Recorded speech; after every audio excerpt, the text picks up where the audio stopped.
Hello everyone. तो कैसे हैं आप सब? आई होप आप सभी बहुत अच्छे होंगे। This is Chitralekha and I welcome you all on my channel. तो आज की क्लास में मैं जो टॉपिक लेकर के आई हूँ वो है एंशिएंट हिस्ट्री। एंशिएंट हिस्ट्री को आज हम लोग क्वेश्चन आंसर की फॉर्म्स में पढ़ने वाले हैं। जो आज मैंने क्वेश्चन कलेक्ट किए हैं आप लोगों के लिए, ये सारे क्वेश्चन किसी न किसी एग्ज़ाम में आए हुए क्वेश्चन हैं। तो ये एग्ज़ाम्स में ज़्यादातर पूछे जाने वाले क्वेश्चन हैं। यदि आप लोग चैनल पर पहली बार आए हैं तो चैनल को सब्सक्राइब कर लीजिए और बेल आइकन प्रेस कर दीजिए, जिससे कि आने वाले सभी वीडियोस की जानकारी आपको मिल जाए। और यदि आपने पहले से सब्सक्राइब कर रखा है तो आपका बहुत बहुत धन्यवाद। और वीडियो को लाइक करिए, ज़्यादा से ज़्यादा शेयर करिए, जिससे कि आपके इस एक्टिविटी को से मुझे जो मोटिवेशन मिलेगा उसको मैं और ज़्यादा मेहनत करने के लिए मैं प्रेरित होंगी। ये सारा कुछ जो कंटेंट मैं लेकर के आती हूँ इसके लिए मैं बहुत मेहनत करती हूँ, बहुत R&D करती हूँ। तो आपका एक लाइक और शेयर और सब्सक्रिप्शन मेरे को बहुत मोटिवेट करता है।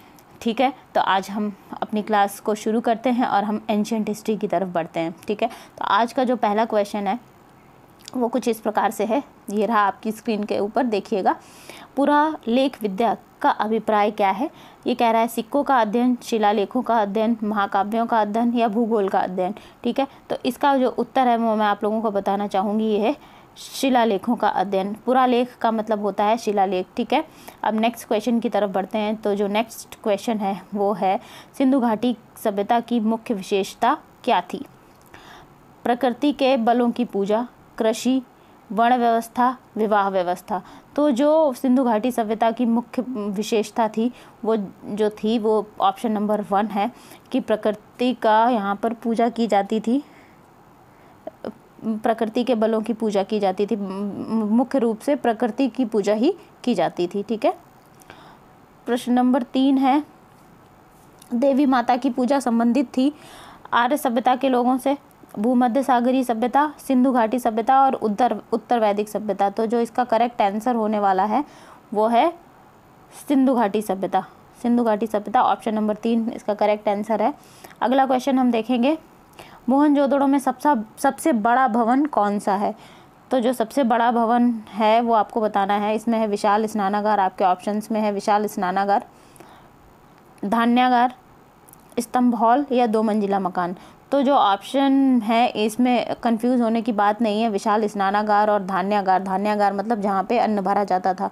तो मोहनजोदड़ो में सबसे बड़ा भवन जो था ये धान्यागार था या धान्यागार, इसे धान्यागार भी बोलते हैं। अगले प्रश्न की तरफ बढ़ेंगे। 5वां प्रश्न है निम्नलिखित विद्वानों में से हड़प्पा सभ्यता का सर्वप्रथम खोजकर्ता कौन था? ये हमें बताना है।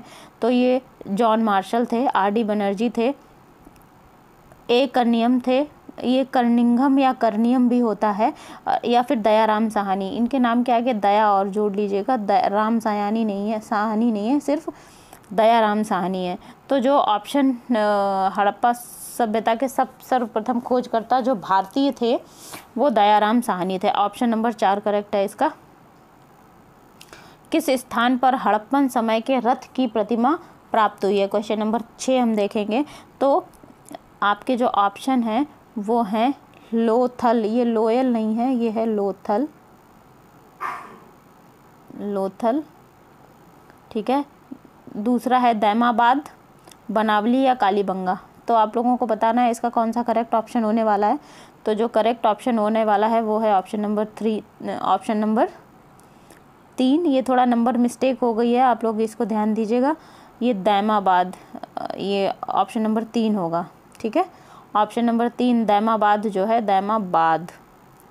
दैमाबाद करेक्ट ऑप्शन है इसका। किस जिले में मोहनजोदड़ो स्थित है? हमें बताना है। तो लड़काना में, सिंध में, मोंटेगोमरी में या फिर उधमपुर में? तो ये लड़काना में है। मोहनजोदड़ो जिसे मृतकों का टीला भी कहा जाता है, ये लड़काना में है। भारतीय शासन के प्रतीक के ये शब्द सत्यमेव जयते कहाँ से लिए गए हैं, किस ग्रंथ से लिए गए हैं, ये हमें बताना है।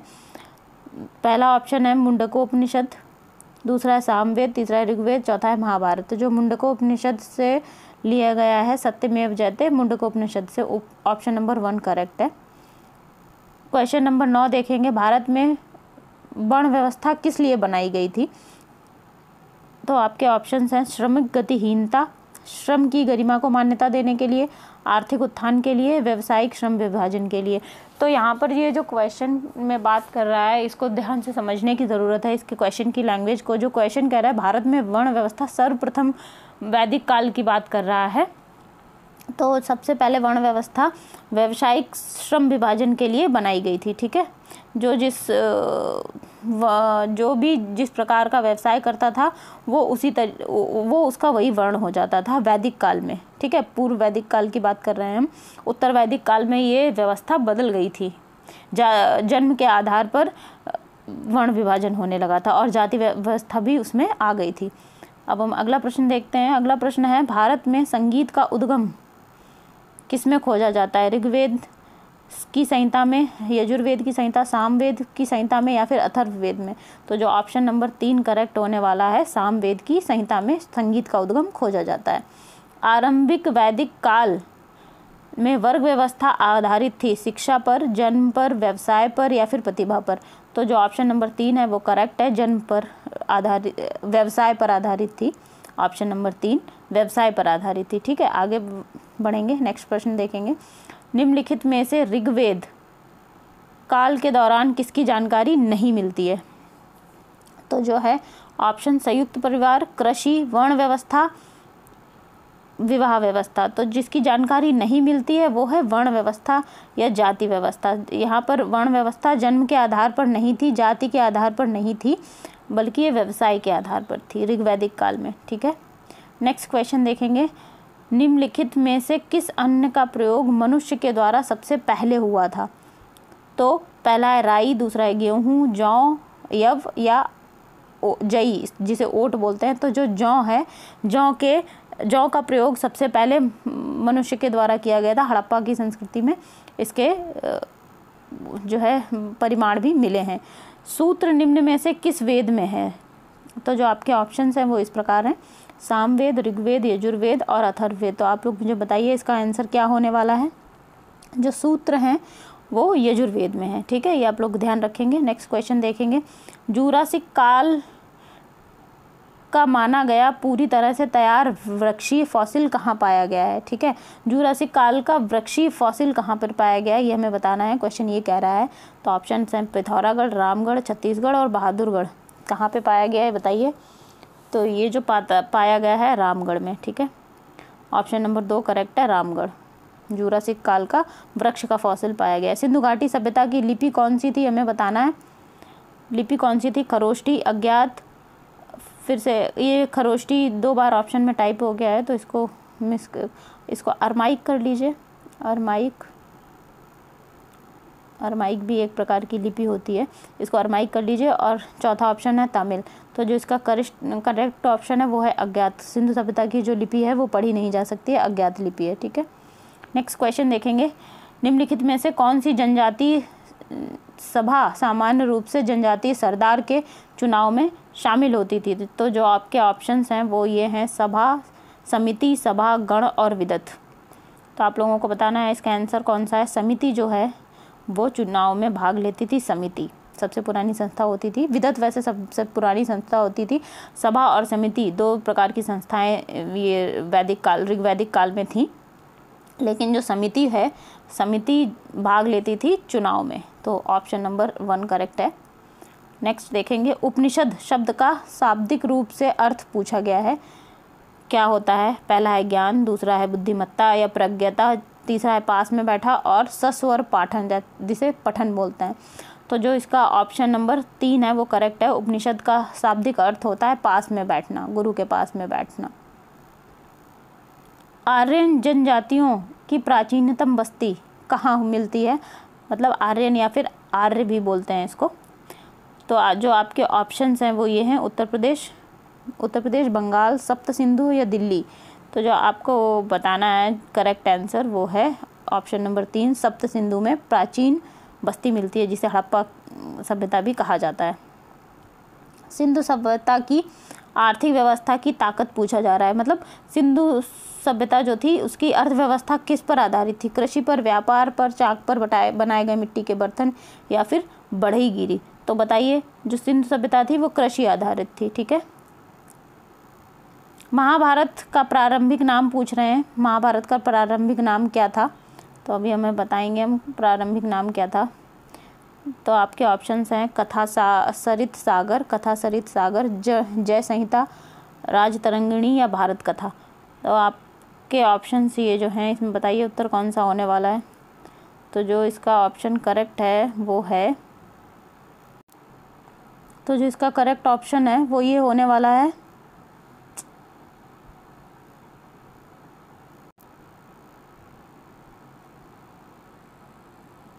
जय संहिता, इसका करेक्ट ऑप्शन है। ठीक है, क्वेश्चन नंबर 21, महाभारत का प्रारंभिक नाम क्या था? जय संहिता था। नेक्स्ट क्वेश्चन पर देखेंगे, सिंधु घाटी सभ्यता में कालीबंगा निम्नलिखित में से किसके लिए प्रसिद्ध है? तो ऑप्शन ये रहे, चट्टान कटौती की वास्तुकला, बंदरगाह, कपास की खेती या मिट्टी के पात्र। क्वेश्चन नंबर 22 का आंसर दीजिए आप लोग, कमेंट सेक्शन में कमेंट भी कर सकते हैं। तो जो इसका करेक्ट ऑप्शन है वो है मिट्टी के पात्र। कालीबंगा में मिट्टी के पात्र पाए जाते हैं, खुदाई में मिले भी हैं।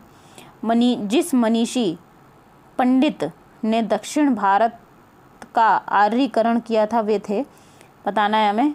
ये इंपॉर्टेंट क्वेश्चन है, पूछा गया है कई बार एग्जाम्स में, थोड़ा सा क्लिष्ट टाइप का भी है, तो इसको ध्यान में रखेंगे। वे थे याज्ञवल्क्य, वशिष्ठ, अगस्त्य और विश्वामित्र। इसका जो करेक्ट ऑप्शन है वो आप लोग ही मुझे बताओगे, बताइए कौन सा ऑप्शन है। ऑप्शन नंबर 3 करेक्ट है, अगस्त्य ऋषि थे, उन्होंने दक्षिण भारत का आर्यीकरण किया था। प्राचीनतम भारतीय सभ्यता का नाम बताना है। सिंधु घाटी सभ्यता, मेसोपोटामिया की सभ्यता, मिस्री नहीं है, ये मिस्र है। ठीक है, ये मिस्र है, मिस्र की सभ्यता। ठीक है, तो जो ऑप्शन और चौथा ऑप्शन इनमें से कोई नहीं, जो इसका करेक्ट ऑप्शन है वो है सिंधु घाटी की सभ्यता। अगला प्रश्न देखेंगे। अगला जो प्रश्न है वो है, सिंधु घाटी का कौन सा एक स्थल पाकिस्तान में है? तो ऑप्शन जो है वो है लोथल, कालीबंगा, आलमगीरपुर, हड़प्पा। तो ऑप्शन बताना है आपको, कौन सा करेक्ट है बताइए, जल्दी से बताइए। हड़प्पा जो है ये पाकिस्तान में है। ऑप्शन नंबर 4 इसका करेक्ट है। क्वेश्चन नंबर 25 का विषम शब्द ज्ञात कीजिए, अर्थात जो ग्रुप से बाहर है वो ज्ञात करना है हमें। तो ऑप्शंस हैं सामवेद, यजुर्वेद, विष्णु पुराण और ऋग्वेद। तो जो विषम है वो है विष्णु पुराण। ठीक है, ये पुराण है, बाकी सारे वेद हैं। सिंधु घाटी सभ्यता के लोग किसकी पूजा करते थे, बताना है हमें।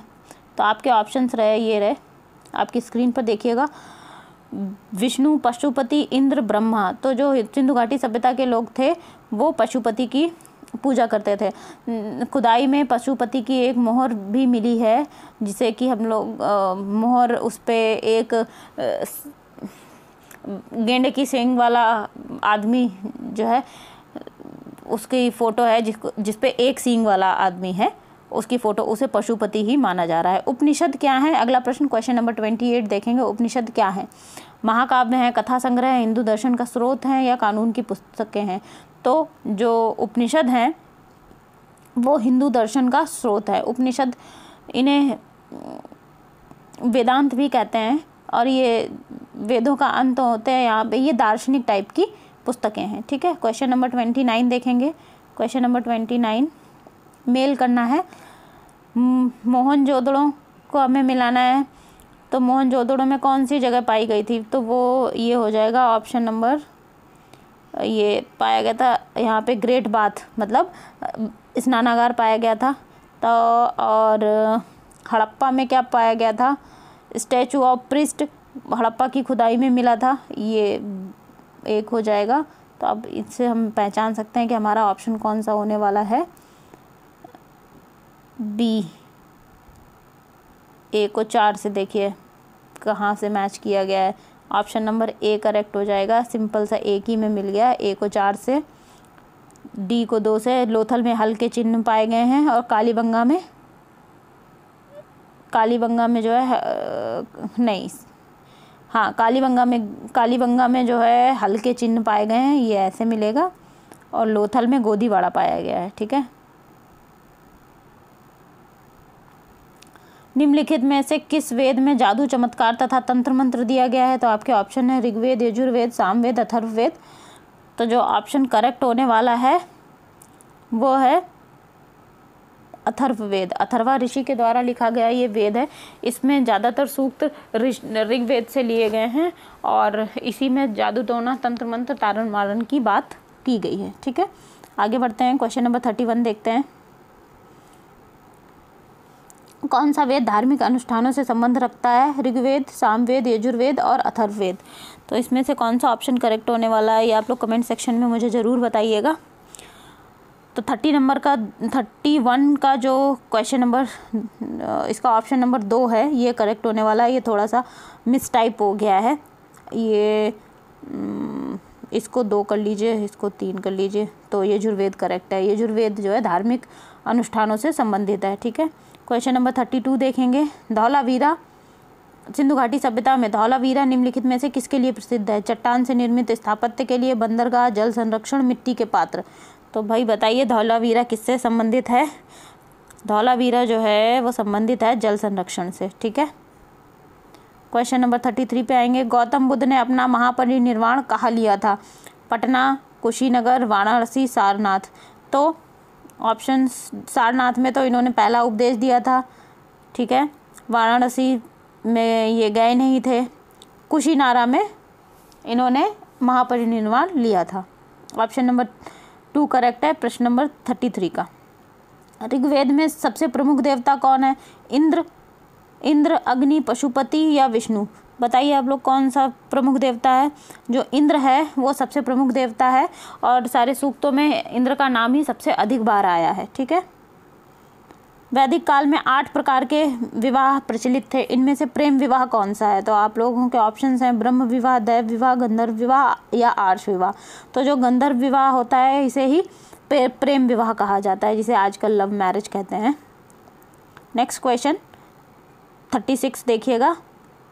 36 मोहनजोदड़ो और हड़प्पा के अवशेष संकेत देते हैं कि ये शानदार और योजनागत अच्छी तरीके से बनाई गई हैं। क्या अब बताना है कि कौन से अवशेष संकेत देते हैं? तो ऑप्शंस हैं कृषि नगरें, धार्मिक नगरें, तटीय नगरें, व्यापारिक नगरें या तटीय नगरें। तो बताओ आप लोग इसमें बताइए इसमें कौन सा ऑप्शन करेक्ट होने वाला है? व्यापारिक नगर जो इसका ऑप्शन है ये सी करेक्ट होने वाला है। व्यापारिक, मोहनजोदड़ो और हड़प्पा में व्यापार अधिक होता था। निम्नलिखित में से कौन सा वेद त्रय का भाग नहीं है? ऑप्शंस हैं ऋग्वेद, यजुर्वेद, सामवेद और अथर्ववेद। क्वेश्चन नंबर 37 का करेक्ट आंसर आप लोग मुझे कमेंट सेक्शन में ज़रूर दीजिएगा और इसका करेक्ट जो उत्तर है वो है क्वेश्चन नंबर 3 सामवेद। किस नदी, अगला क्वेश्चन देख रहे हैं हम, किस नदी के तट पर, किस नदी के निकट ऋग्वेद सभ्यताएं सबसे अधिक थीं? नर्मदा, गंगा, सरस्वती या गोदावरी? तो बताइए कौन सा ऑप्शन करेक्ट होने वाला है? तो ऑप्शन नंबर 2 करेक्ट है, सरस्वती नदी। ये नीचे ऊपर हो गया ये लेकिन ये ऑप्शन नंबर 2 ही रहेगा। ठीक है, ऑप्शन नंबर 3 को यहाँ कर लीजिए, 3 हो जाएगा गंगा। ठीक, सरस्वती नदी के किनारे ऋग्वेद की सबसे ज़्यादा सभ्यताएं स्थित थीं। हड़प्पाई नगर, अगला क्वेश्चन है, हड़प्पाई नगर मांडा किस नदी के किनारे स्थित था? चिनाब, सतलज, रावी, सिंधु? बताइए 39 का ऑप्शन कौन सा करेक्ट होने वाला है? चिनाब नदी के किनारे मांडा नगर स्थित था। और आप लोग चैनल को सब्सक्राइब कर लीजिए और वीडियो में अंत तक बने रहिए जिससे कि जो भी इम्पोर्टेंट क्वेश्चंस हैं वो कोई भी छूटने ना पाए। ऋग्वेद का कौन सा मंडल पूर्णतः सोम को समर्पित है? ये बहुत ही अच्छा क्वेश्चन है। 7वां मंडल, 8वां मंडल, 9वां मंडल या 10वां मंडल? तो ये ऑप्शन बताइए आप लोग मुझे। 9वां मंडल जो है ऑप्शन नंबर 3 ये सोम को पूरी तरह से समर्पित है। ठीक है, आगे बढ़ेंगे। क्वेश्चन नंबर 41, निम्नलिखित में से किस हड़प्पा केंद्र के बारे में माना जाता है कि मेसोपोटामिया के साथ सीधा समुद्र व्यापार था? ऑप्शन ये रहे धौलावीरा, लोथल, कोटदीजी और रोपड़। तो आप लोग मुझे बताओगे कौन सा ऑप्शन है? लोथल। ऑप्शन नंबर 2 करेक्ट है। लोथल में खुदाई में वहाँ पे गोदीवाड़ा भी पाया गया है, तो मेसोपोटामिया के साथ सीधा समुद्री व्यापार होता था लोथल से। ठीक है, अगला प्रश्न है प्रश्न नंबर 42, निम्नलिखित में से किस हड़प्पाकालीन स्थल से, ये से है ठीक है, स्थल से हल का टेराकोटा प्राप्त हुआ है। ठीक है, धौलावीरा, हड़प्पा, बनावली और लोथल। तो बताना है। क्वेश्चन नंबर 42 को बताइए। ऑप्शन नंबर 2 इसका करेक्ट होने वाला है। बनावली से हल का जो टेराकोटा अर्थात मिट्टी का बना हुआ हल प्राप्त हुआ है। प्रश्न नंबर 43 देखेंगे। हड़प्पा किस नदी के किनारे स्थित है? गंगा, यमुना, रावी या सिंधु? तो हड़प्पा को सिंधु घाटी सभ्यता भी कहते हैं। तो ऑप्शन कौन सा करेक्ट हो जाने वाला है? लेकिन ये सिंधु नदी के किनारे स्थित नहीं था। हड़प्पा जो है रावी नदी के किनारे स्थित था, इसलिए ऑप्शन नंबर 2 करेक्ट हो जाएगा। ठीक है। कांसे की नर्तकी, अगला क्वेश्चन है क्वेश्चन नंबर 44। कांसे की नर्तकी की मूर्ति निम्नलिखित में से किस सभ्यता में पाई गई है? ऑप्शन नंबर 1 है मेसोपोटामिया, सिंधु घाटी की सभ्यता, फारस की सभ्यता या मिस्र की सभ्यता। तो जो नर्तकी की मूर्ति पाई गई है वो सिंधु घाटी की सभ्यता में पाई गई है। ऑप्शन नंबर 2 करेक्ट है यहाँ पे। शत्रुघई सभ्यता, इसे सिंधु घाटी की सभ्यता भी कहते हैं। सिंधु घाटी की सभ्यता किस देश में है? भारत, पाकिस्तान, अफगानिस्तान या तिब्बत? हमें बताना है किस देश में है। तो सिंधु घाटी की सभ्यता या शत्रुघई की सभ्यता ये अफगानिस्तान में है, सिंधु नदी की सभ्यता। ठीक है, सिंधु घाटी सभ्यता। मोहनजोदड़ो का स्थानीय नाम बताना है, किस स्थानीय नाम से जाना जाता है?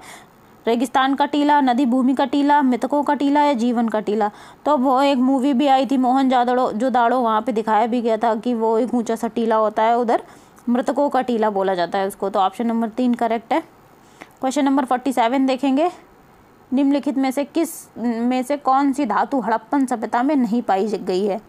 सोना, चांदी, तांबा, लोहा? तो आप लोग बताओ मेरे को कौन सा आंसर इसका करेक्ट है। जल्दी से आंसर दीजिए, बहुत जल्दी से। तो जो नहीं पाया गया है धातु हड़प्पा सभ्यता में वो है लोहा। ऑप्शन नंबर 4 करेक्ट है। ठीक है, हड़प्पा वासी लोहे का उपयोग नहीं करते थे। क्वेश्चन नंबर 48 देखेंगे। निम्नलिखित में से कौन सा वेद प्राचीनतम वेद है? ऋग्वेद, सामवेद, यजुर्वेद, सामवेद, ऋग्वेद, अथर्ववेद? तो जो सबसे प्राचीनतम वेद है वो है ऋग्वेद। ऑप्शन नंबर 2 करेक्ट है। ये नंबर मिसप्लेस हो गए हैं तो आप लोग इसको थोड़ा सा ध्यान दीजिएगा। मैं जो ऑप्शन में बोल रही हूँ उस पर ध्यान दीजिएगा, नंबरिंग को छोड़ दीजिएगा। भीमबेटका किस लिए प्रसिद्ध है? वैदिक कालीन मंदिर के लिए, मौर्य चित्रकला के लिए, गुफा शैल चित्र के लिए, बौद्ध प्रतिमाओं के लिए? तो भीमबेटका की गुफाएं मध्य प्रदेश में पड़ती हैं जो कि गुफा शैल चित्र के लिए प्रसिद्ध हैं। ठीक है, अगला क्वेश्चन देखेंगे। युगम, ये युगम नहीं है, ये युग्म है, ये आधा गा है, इसकी लाइन को आप क्लियर कर लीजिएगा। युग्म, इसको युग्म कहते हैं। ठीक है, मैं इस तरफ लिख देती हूँ युग्म, युग्म। और शवाधान है ये, शवाधान का मतलब शव को दफनाने की बात कर रहे हैं। कहाँ मिलते हैं? खा नहीं मिलते हैं, ये खा नहीं है, ये कहाँ है? ठीक है, इस क्वेश्चन में कुछ ज़्यादा ही मिसटाइप हो गया। तो कहाँ मिलते हैं आपको बताना है। मोहनजोदड़ो में, सिंधु सभ्यता में, लोथल में या फिर मिस्र की सभ्यता में? तो आप लोग बताओ कहाँ मिलते हैं। मिस्र की सभ्यता में जो है सबसे पहले पता लगाया गया था, युग्म शवाधान मिलते हैं। ठीक है, तो आज की ये जो क्लास है रही, इसमें हमने प्राचीन भारत के प्राचीन एंशियंट हिस्ट्री के 50 क्वेश्चंस किए। ये मुख्यतः वैदिक सभ्यता से और हड़प्पा सभ्यता से थे। इंडस वैली सिविलाइजेशन और वैदिक काल की सभ्यता से क्वेश्चन थे। तो ये 50 क्वेश्चंस हैं जो आप लोगों ने किए। इन क्वेश्चन, ये मैक्सिमम क्वेश्चंस यहाँ से बनने चाहिए। मैक्सिमम क्वेश्चंस मैं लेकर के आई हूँ नेक्स्ट सीरीज़ में। इसके बाद मैं जो क्वेश्चंस लेकर के आऊँगी वो आप लोगों के लिए होंगे उत्तर वैदिक काल, और उसके बाद महाजनपद काल के भी क्वेश्चंस मैं लेकर के आऊँगी।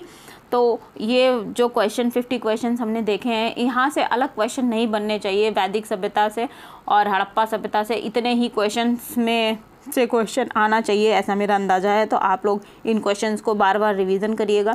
वीडियो को प्ले करके कई बार देख सकते हैं, और वीडियो को लाइक करिए प्लीज़, और इसको सब्सक्राइब भी करिए, चैनल को बेल आइकन प्रेस कर दीजिए, और वीडियो को ज़्यादा से ज़्यादा शेयर करिए।